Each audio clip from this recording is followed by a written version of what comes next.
Former President Donald Trump reiterated the possibility of a third world war as he continues his 2024 presidential campaign amid his legal challenges.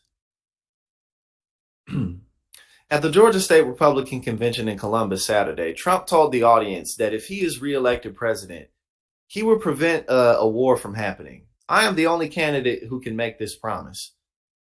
I will prevent World War III, Trump said during his speech, a video of which was published by C-SPAN. I am the only candidate who can make this promise. I will prevent World War III. How's he going to do it? Let's see if he breaks it down. Let's see if Trump gives some type of a brilliant battle plan. Let's see what he's talking about. Let's give him a chance. The former president claimed that without me, World War III will happen. He also predicted that if it does happen, it would involve nuclear weapons. This would not be a conventional war with tanks going back and forth, Trump said. It will be a nuclear war. This will be perhaps the obliteration of the entire world. I will prevent it. Nobody else can say that. Why can you say that, Donald Trump?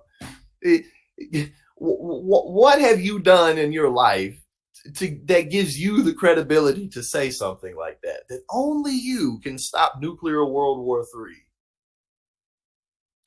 We can't put our hopes, we can't put our faith into anyone else. Only Donald Trump can prevent World War III. Trump claimed the U.S. doesn't have any ammunition after his successor. Oh, yes, we don't have any ammunition. Yeah, I mean, well, we still like outspending the next 9-10 militaries combined. And I think in the budget agreement, the military got almost $900 billion. Not quite. It was just shy of $900 billion. So, the idea that we lacking on ammunition or anything to do with the military, obviously, is ridiculous. Ukraine has the ammunition, all of it, Trump claimed, adding that he rebuilt the military and had so much ammunition during his time in the White House. We had so much ammunition, the most ammunition.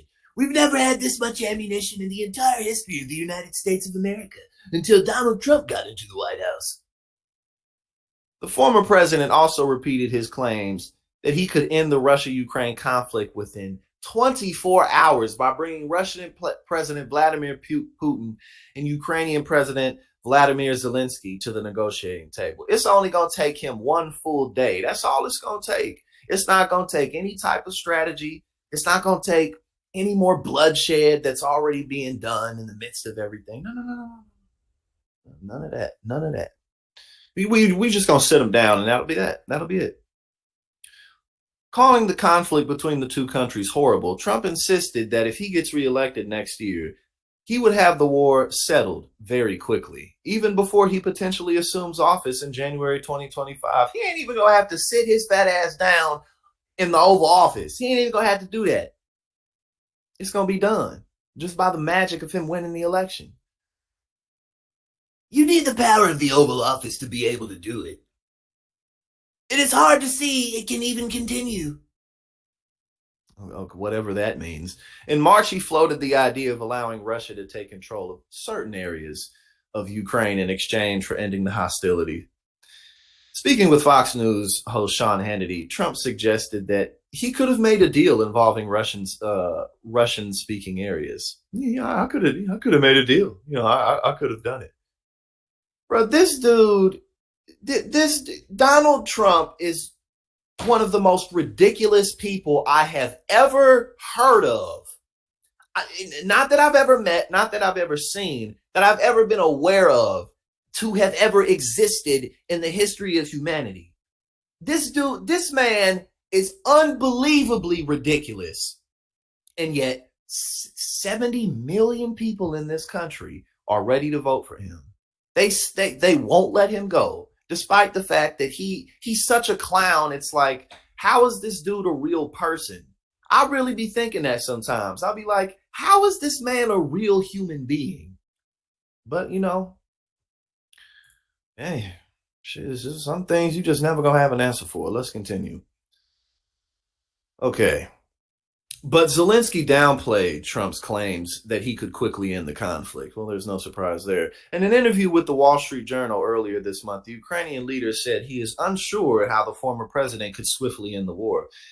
Well, that's a pretty reasonable comment there. This whole conflict, Russia Ukraine. It's not like it's a new conflict. That whole area of the world has been at war and expanding and shrinking and expanding into one big empire and this empire and that empire. That part of the world has been going through that for a very long time. So this isn't new. But Donald Trump, he'll be able to just swoop in and just end hundreds of years of conflict because he's that dude. He's that man.